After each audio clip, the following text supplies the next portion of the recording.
आज हम 1857 की क्रांति ट्रिक के माध्यम से पढ़ेंगे। 1857 की क्रांति विद्रोह का स्वरूप। अंग्रेजी इतिहासकार Malleson Trevelyan, Lawrence Holmes, Sir John Lawrence Wesley के अनुसार यह केवल सैनिक विद्रोह था। टी.आर. होम्स के अनुसार यह बर्बरता तथा सभ्यता के बीच युद्ध था। बेंजामिन डिज़रेली, जो इंग्लैंड के समकालीन रूढ़िवादी दल का एक प्रमुख नेता तथा संसद का सदस्य था, जिसने इसे एक राष्ट्रीय विद्रोह कहा है। वीर दामोदर दास सावरकर ने इस विद्रोह को सुनियोजित स्वतंत्रता संग्राम की संज्ञा दी है। 1857 के विद्रोह के समय का गवर्नर जनरल लॉर्ड कैनिंग था। 1857 के विद्रोह का राजनीतिक कारण लॉर्ड वेलेजली की सहायक संधि तथा लॉर्ड डलहौजी की हड़प नीति थी। डलहौजी ने तंजौर और कर्नाटक के नवाबों की उपाधियां खत्म कर दी।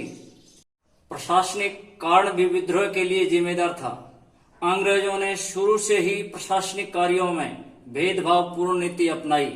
रखने वाली बात है कि 1857 के विद्रोह में दक्षिण भारत व्यवहारतः शांत रहा। 1857 के विद्रोह के दो प्रमुख कारण थे: साम्राज्य विस्तार तथा व्यापार। सैनिक विद्रोह के रूप में प्रस्फुटित होने वाले इस विद्रोह को पूर्वकालिक विद्रोहों की तुलना में व्यापक जन समर्थन मिला। क्रांति की योजना नाना साहब पेशवा और उसके सहयोगी अजीमुल्ला तथा रंगोजी बापू के मुख्य रूप से तैयार की थी। मुगल बहादुर शाह के नेतृत्व में 31 मई 1857 ईस्वी के दिन समूचे भारत में एक साथ क्रांति शुरू करनी थी। इसके लिए लाल किले में गुप्त बैठकें हुई। क्रांति के संदेशवाहकों ने विभिन्न रूपों से देश के विभिन्न भागों में क्रांति प्रतीक चिन्ह कमल और फूल और चपाती रोटी को घुमाया। 31 मई को सभी जगह एक साथ क्रांति का श्री गणेश करना था, परंतु चर्बी वाले कारतूसों से उत्पन्न आक्रोश ने सारी योजना छिन्न भिन्न कर दी। क्रांति 31 मई के पूर्व ही अधूरी तैयारी से आरंभ हो गई। 29 मार्च को बैरकपुर की छावनी में सैनिकों को चर्बी चढ़े कारतूस वितरित किए गए। इन्होंने उसे दांतों से काटने से मना कर दिया।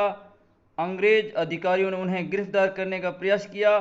तब तक मंगल पांडे नामक एक सैनिक ने अपनी बंदूक तानकर वहां उपस्थित दोनों अधिकारियों को ढेर कर दिया। पांडे पकड़ा गया और उसे 8 अप्रैल को फांसी दे दी गई। विद्रोह का तात्कालिक कारण चर्बी लगा कारतूस का प्रयोग था। सर्वप्रथम 29 मार्च 1857 को बैरकपुर के सैनिकों ने चर्बी लगे कारतूसों का प्रयोग करने से मनाही कर दी और एक सैनिक मंगल पांडे अपने अजेटेंट पर आक्रमण कर उसकी हत्या कर दी। पांडे पकड़ा गया और उसे 8 अप्रैल को फांसी दे दी गई। विद्रोह की शुरुआत सर्वप्रथम 10 मई 1857 को मेरठ छावनी के सैनिकों ने की। 11 मई को सैनिक दिल्ली पहुंचकर 12 मई को विद्रोहियों ने दिल्ली पर अधिकार कर लिया तथा निर्वासित मुगल बादशाह बहादुर शाह जफर को भारत का बादशाह घोषित कर दिया। विद्रोही नेता विद्रोह का नेतृत्व किया। दिल्ली में बहादुर शाह जफर, बखत खां, कानपुर में नाना साहब तथा तांत्या टोपे, लखनऊ बेगम हजरत महल, विरजिस कादिर और बरेली में खान बहादुर खान, जगदीशपुर बिहार में कुंवर सिंह, झांसी ग्वालियर में रानी लक्ष्मीबाई तथा तांत्या टोपे, इलाहाबाद बनारस में लियाकत अली। 1857 की क्रांति के नेतृत्वकर्ता, स्थान और दमनकर्ता ट्रिक के माध्यम से याद करेंगे। कान में नाना, नाना की कैंप, लखन की बेगम, बेगम की कैंप, जगदीश कुंवारा बेचारा टेलर, फौज में मौलवी, मौलवी को लॉर्ड। एक्सप्लेन करेंगे इसको। कान में नाना, नाना की कैंप, कानपुर में नाना साहब और वहां का दमन करता रह गया कंपेबल। लखन की बेगम, बेगम की कैंप, लखनऊ में बेगम हजरत महल और उसका दमन करता रह गया कंपेबल।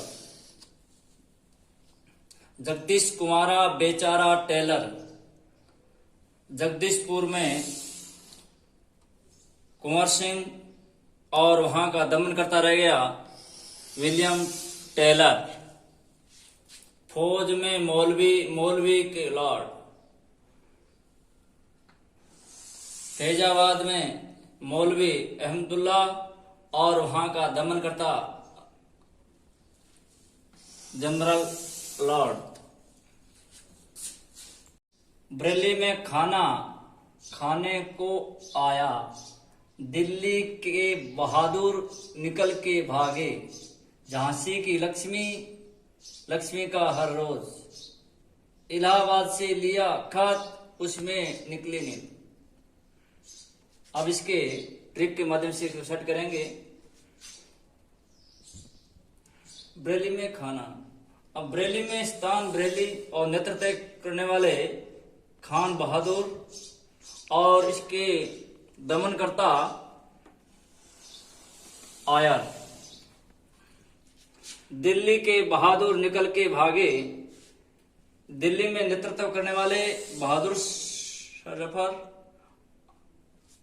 और इसके दमनकर्ता निकलसन। झांसी की लक्ष्मी, लक्ष्मी का हर रोज, झांसी में नेतृत्व करने वाले लक्ष्मीबाई और दमनकर्ता हर रोज। इलाहाबाद में लिया खत, इसमें निकली नील। इलाहाबाद में नेतृत्व करने वाले लियाकत अली और दमनकर्ता कर्नल नील।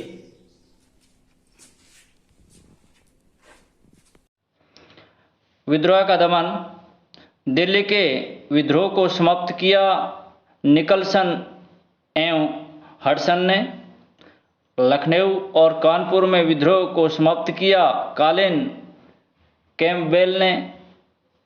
इलाहाबाद एवं बनारस में विद्रोह समाप्त किया कर्नल नील ने। झांसी और ग्वालियर का विद्रोह को समाप्त किया होरोज ने। 1857 क्रांति का प्रतीक कमल और रोटी था। 31 मई 1857 को सैनिकों को विद्रोह शुरुआत करने का निश्चय हुआ था, किंतु विद्रोह 10 मई को प्रारंभ हो गया। अंग्रेजों ने विद्रोह का दमन कर 20 दिसंबर 1857 को दिल्ली पर अधिकार कर लिया और मुगल बादशाह बहादुर शाह को रंगून निर्वासित कर दिया। विद्रोह की असफलता के कारण 1857 का विद्रोह स्थानीय, सीमित और असंगठित था। पटियाला, जींद, ग्वालियर व हैदराबाद के राजाओं ने विद्रोह को कुचलने में अंग्रेजों का साथ दिया। विद्रोहियों के पास अनुभव, संगठन क्षमता एवं नेतृत्व का अभाव था। विद्रोह का परिणाम कंपनी के हाथों भारतीय प्रशासन के अधिकार का छिन जाना। अब भारतीय प्रशासन का अधिकार ब्रिटिश क्राउन को मिल गया। 1858 के इंडिया एक्ट द्वारा कंपनी के सरकार पर नियंत्रण के लिए स्थापित बोर्ड ऑफ कंट्रोल और बोर्ड ऑफ डायरेक्टर को समाप्त कर भारतीय सचिव की व्यवस्था की गई। 1857 के विद्रोह के बाद इलाहाबाद में एक भव्य दरबार का आयोजन कर वायसराय वेनिंग ने महारानी के घोषणा पत्र की 1 नवंबर 1858 को पढ़कर सुनाया, जिसकी मुख्य बातें इस प्रकार है। भारत में ब्रिटिश साम्राज्य के विस्तार को रोक दिया जाएगा। भारतीयों के साथ समानता के व्यवहार का आश्वासन दिया गया। महारानी ने इस घोषणा पत्र को भारतीय स्वतंत्रता का मैग्ना कार्टा कहा गया। यह घोषणा 1919 तक भारतीय शासन की आधारशिला बनी रही। अब सरकार ने हिंदू और मुसलमानों में फूट डालो और राज करो की नीति अपनाई। ये वीडियो पसंद आएगा तो वीडियो को लाइक शेयर सब्सक्राइब करिएगा। सब्सक्राइब करने के बाद बेल आइकन पे प्रेस करिएगा, जिससे आपको मेरे आने वाली वीडियो की भी नोटिफिकेशन मिल सके।